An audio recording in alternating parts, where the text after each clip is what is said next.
What is up, ladies and gentlemen? Welcome to day 56 of OnShape.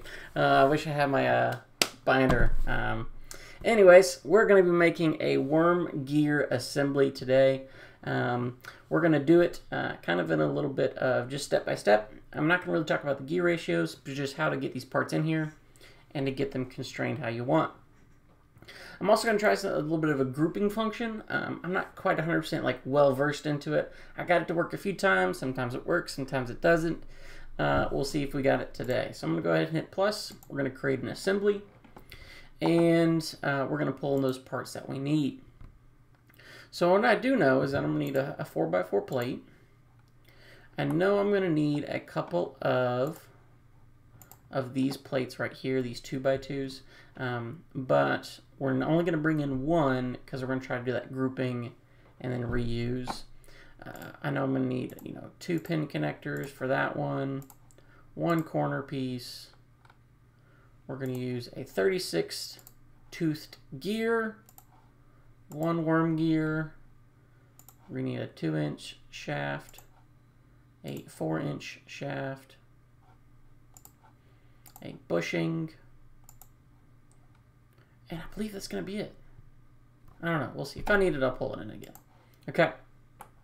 First thing I'm going to do is I'm actually just going to go ahead and pull these pieces out of the way, so that way my plate and what I'm building on has nothing else on it.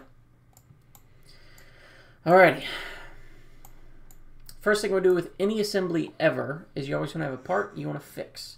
Something that you want to make sure it doesn't move. And so for us, that's going to be this bottom plate.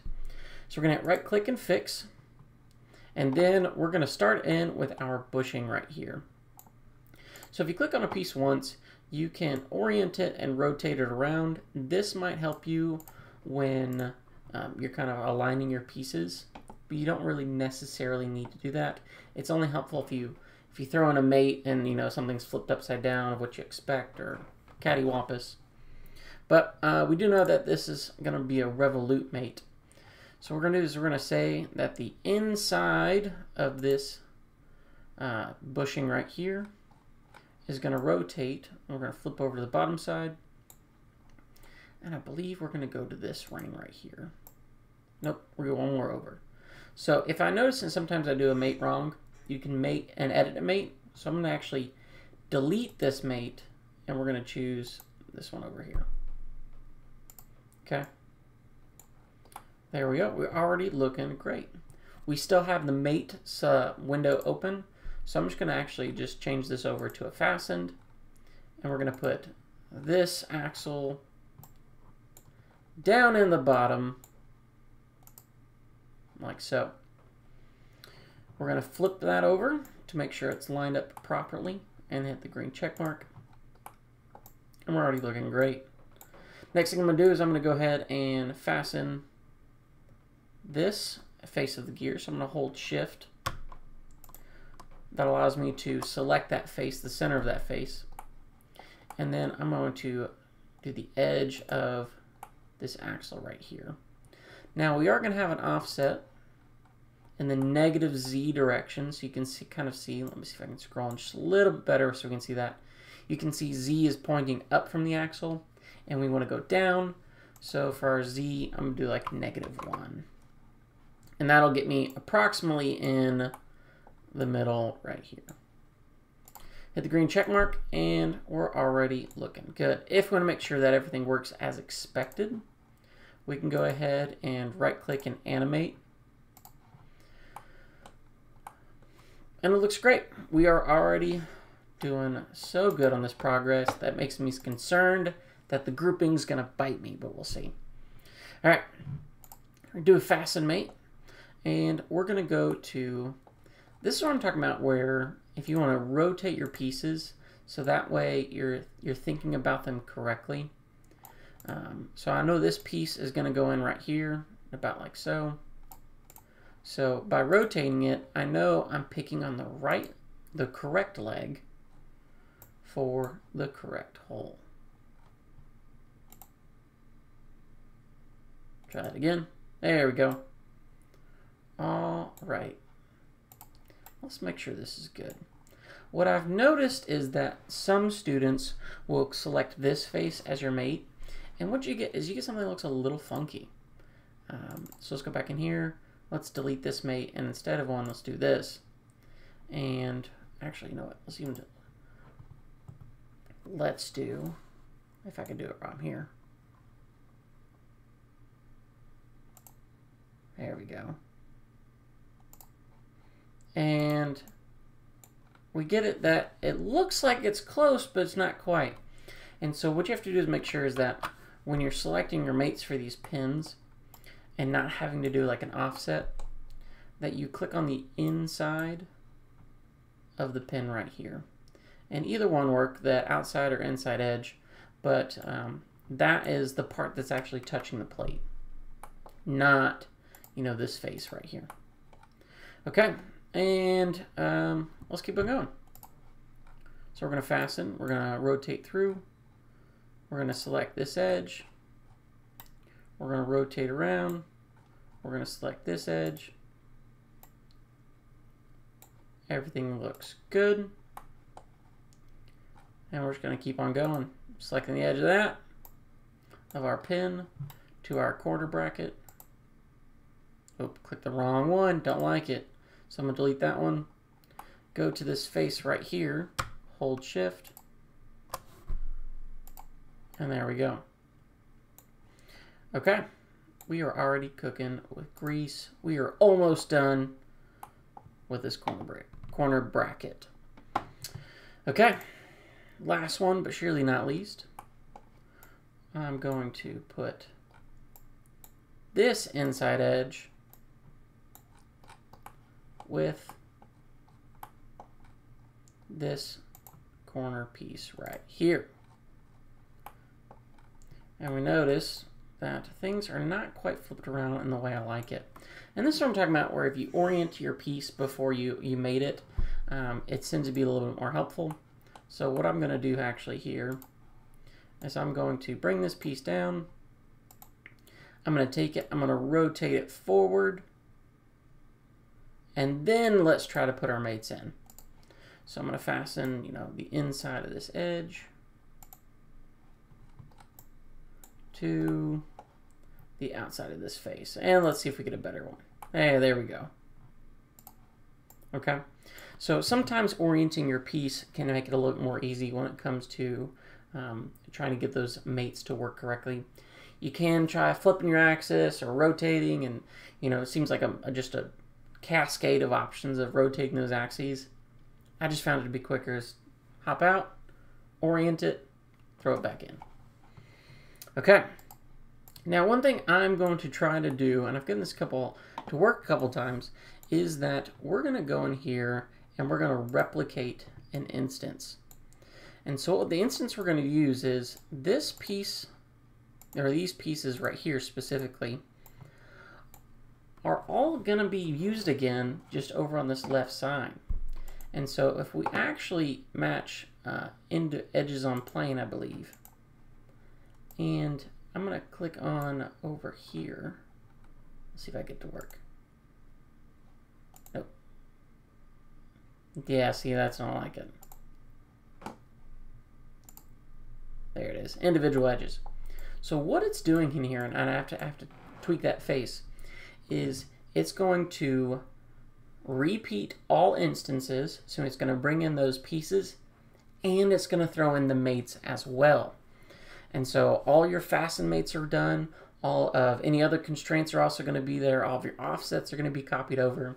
So what did I do exactly? So I clicked on these parts right here that I wanted to repeat.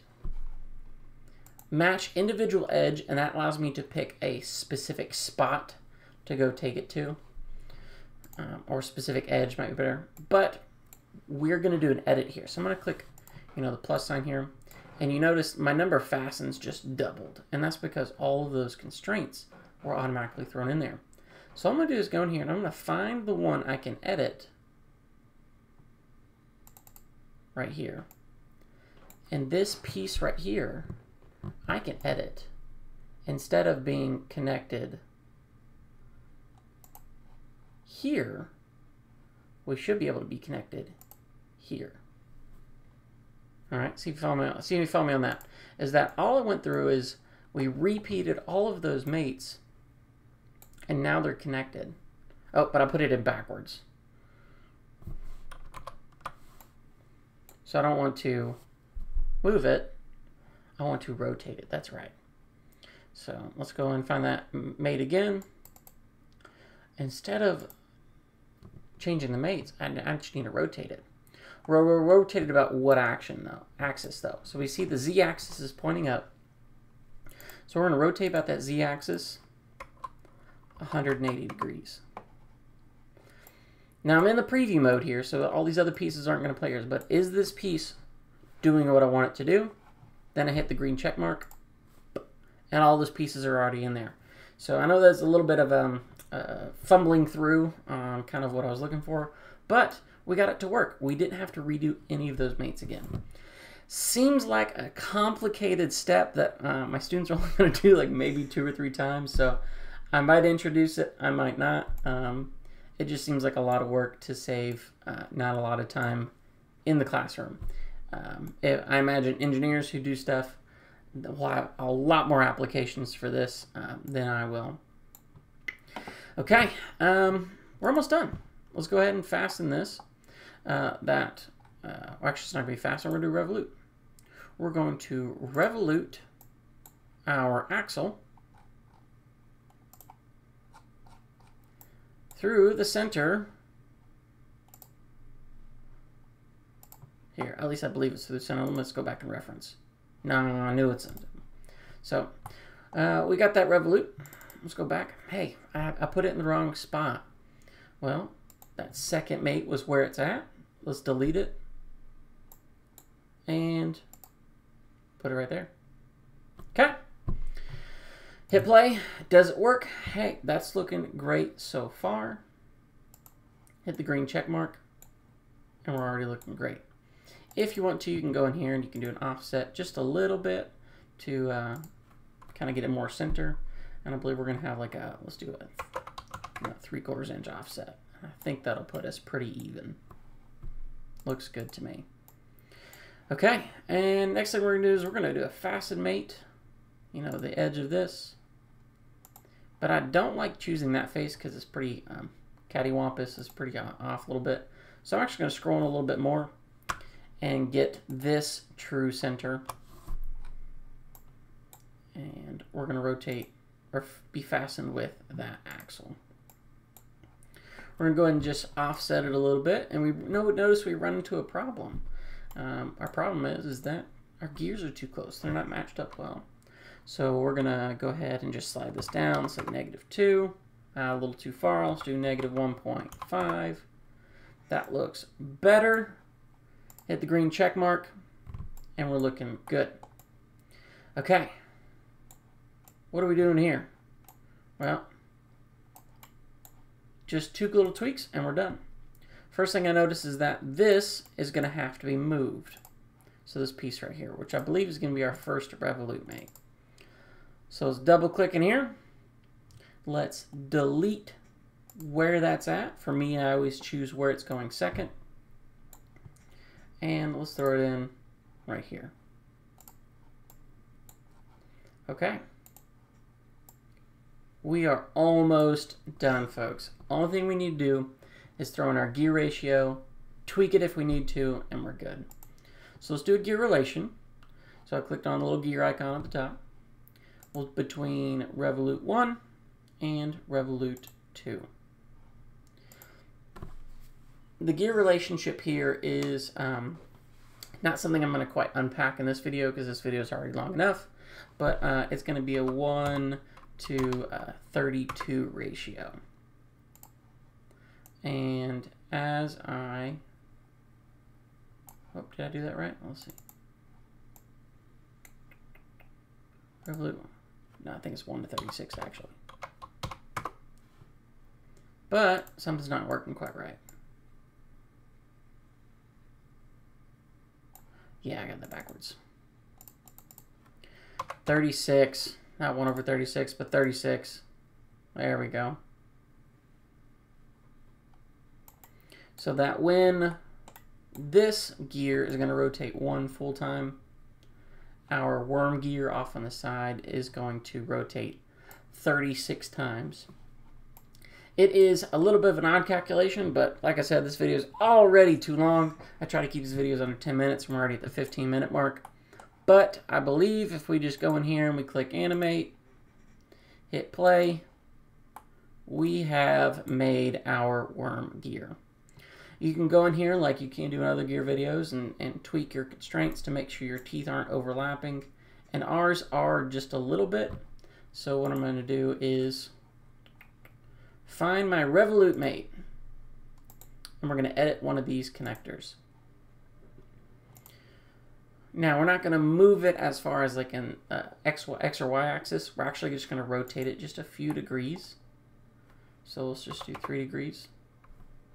Maybe even 2 degrees. Just so that these teeth aren't overlapping with each other. You know, if I were to do something like that, there's a direct overlap. But 2 degrees seems to work. And there we go, folks. Took me a little bit longer than I'd like to. We kind of fumbled through making some edits on the way. This is kind of how I truly make parts, is that rarely do I do it right on the first try. But learning how to make edits on the fly prevents you from repeating things or just deleting it and starting from scratch. I hope this video was helpful. You guys are awesome. These videos are fun to make. I'm going to be kind of unpacking some other future things, but we are officially done with our Vex components. So stay tuned and we'll start to unpack something else. Okay, you guys are awesome, and I will see you on the next video. Take care.